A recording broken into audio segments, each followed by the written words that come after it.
কোরবানির সময় অবৈধ পথে ভারতীয় গরুর আমদানি বন্ধ করতে সীমান্ত এলাকায় বসতে দেয়া হবে না পশুর হাট। দেশীয় খামারিদের স্বার্থ রক্ষায় এমন সিদ্ধান্ত নেওয়া হয়েছে বলে জানিয়েছেন মৎস্য ও প্রাণী সম্পদ মন্ত্রী আমিনুর রশিদ।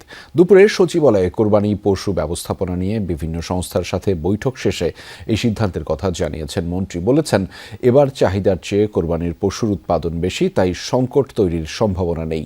জানিয়েছেন, পশু পরিবহন ও হাট কেন্দ্রিক চাঁদাবাজি বন্ধে কঠোর অবস্থানে থাকবে প্রশাসন। প্রতিবছর কোরবানির আগে সীমান্ত দিয়ে অবৈধভাবে দেশে আসে বিপুল সংখ্যক ভারতীয় গরু, যা নষ্ট করে স্থানীয় বাজারের ভারসাম্য। লোকসানের মুখে পড়েন দেশীয় খামারিরা। মৎস্য প্রাণী সম্পদ মন্ত্রণালয়ের তথ্যমতে বাংলাদেশ এখন গবাদি পশু উৎপাদনে স্বয়ংসম্পূর্ণ, তাই দেশীয় খামারিদের স্বার্থ রক্ষায় কঠোর অবস্থানে সরকার। সচিবালয়ে আসন্ন কোরবানির পশুর ব্যবস্থাপনা নিয়ে বিভিন্ন সংস্থার সাথে বৈঠক শেষে এক ব্রিফিংয়ে মন্ত্রী জানান, ভারতীয় পশু চোরাচালান বন্ধে এবার সীমান্ত এলাকায় বসতে দেয়া হবে না কোনো পশুর হাট। ভারত থেকে গরু নামার সম্ভাবনা টুকটাকও যেটা আছে ওইটাও বন্ধ করার জন্য একটা বড় সুযোগ থাকে।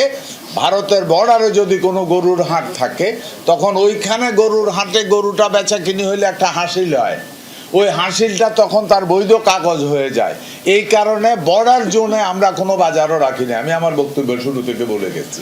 মন্ত্রণালয়ের দাবি, এবছর কোরবানিতে পশুর চাহিদা 1,06,00,000 পশু, উৎপাদন তার চেয়েও বেশি, ফলে সংকট নেই।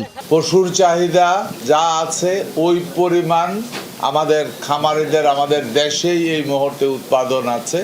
সুতরাং কোরবানির পশুর প্রশ্নে এখানে শর্টেজ পড়ার কোনো সম্ভাবনা নাই, অ্যাকর্ডিং টু আমাদের যত ডাটা আছে। পশু পরিবহন এবং হাট কেন্দ্রিক চাঁদাবাজি বন্ধে শক্ত অবস্থানে থাকবে প্রশাসন, জানান মন্ত্রী।